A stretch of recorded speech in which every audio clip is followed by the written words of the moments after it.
ನಾವು ಮೊದಲಲಿ ನಮ್ಮೊಳಗೆ ಕುಂದಾವುದೇತಕ್ಕೆ ಹೊಗಳೆ ಇವರಲದಾವ ಕೊರತೆ ಯುಧಿಷ್ಠಿರನ ನೀನೇ ಕುಪೇಕ್ಷಿಸಿದೆ.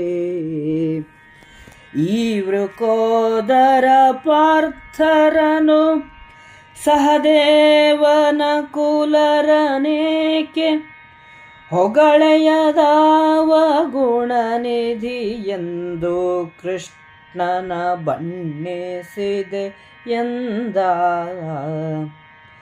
ಗರುವನಲ್ಲ ಕೌರವೇಶ್ವರನ ರಸಲ ಬಾಹ್ಲಿಕನು ರಾಯರ ಗುರುವಲ ಕೊಂಡಾಡಲಾಗದೆ ಚಾಪಧೂರ್ಜಟಿಯ ಗುರುಸುತನೋ ಸಾಮಾನ್ಯನೇ ಸಂಗರ ಭಯಂಕರನಲ್ಲವೇ ವಿಸ್ತರಿಸಲಾಗದೆ ನಿನ್ನ ಕೃಷ್ಣನ ಹವಣೆ ಇವರೆಂದ.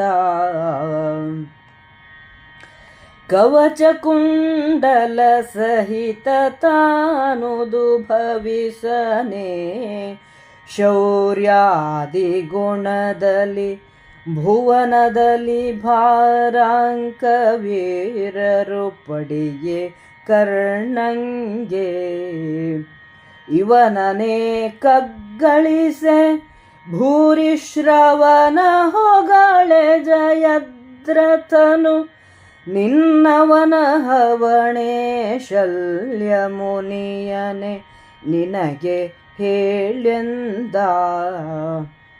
ಕುಲದಲಧಿಕರು ಶೌರ್ಯದಲ್ಲಿ ವೆಗ್ಗಳರು ಶೀಲದಲುನ್ನತರು ನಿರ್ಮಲಿನರಾಚಾರದಲ್ಲಿ ಕೋವಿದರ ಕಿಳ ಕಳೆಗಳಲ್ಲಿ ಇಳೆಯವಲ್ಲಭರನಿ ಬರನು ನೀ ಕಳೆದು ನೊಣ ನೆರೆಹೂತ ವನವನು ಹಳಿದು ಹಗಿ ನಿಂಗೆರಗುವ ಒಲೆ ಆಯ್ತೆಂದನ ಚೈತ್ಯ.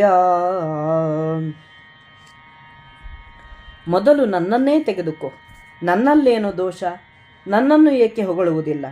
ಯುಧಿಷ್ಠಿರನಲ್ಲಿರುವ ಕೊರತೆ ಏನು? ಅವನನ್ನೇಕೆ ಉಪೇಕ್ಷೆ ಮಾಡಿದೆ? ಭೀಮ, ಅರ್ಜುನ, ನಕುಲ, ಸಹದೇವರಲ್ಲಿ ಏನು ಕೊರತೆ? ಅವರನ್ನೇಕೆ ಹೊಗಳುವುದಿಲ್ಲ? ಯಾವ ಗುಣನಿಧಿ ಎಂದು ಕೃಷ್ಣನನ್ನು ಹೊಗಳುತ್ತಿರುವೆ?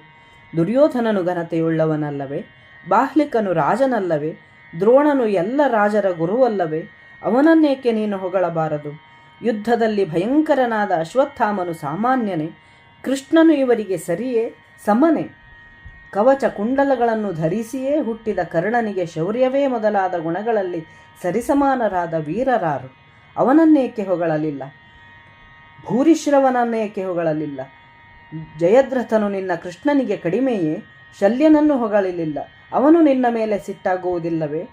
ಉತ್ತಮ ಕುಲ, ಅಧಿಕ ಶೌರ್ಯ, ಉನ್ನತ ಶೀಲ, ನಿರ್ಮಲವಾದ ಆಚಾರ, ಅಖಿಲ ಕಲೆಗಳಲ್ಲೂ ಕೌಶಲ್ಯಗಳಿರುವ ಎಲ್ಲ ರಾಜರನ್ನೂ ಬಿಟ್ಟು ಕೃಷ್ಣನನ್ನು ಅಗ್ರಪೂಜೆಗೆ ಆಯ್ಕೆ ಮಾಡಿದ್ದು ಸುಗಂಧಮಯ ಹೂವಿನ ತೋಟವನ್ನು ಬಿಟ್ಟು ನಣವು ಬಗಿನಿ ಮೆರದ ಮೇಲೆ ಕುಳಿತ ಹಾಗಾಯಿತು ಎಂದನು.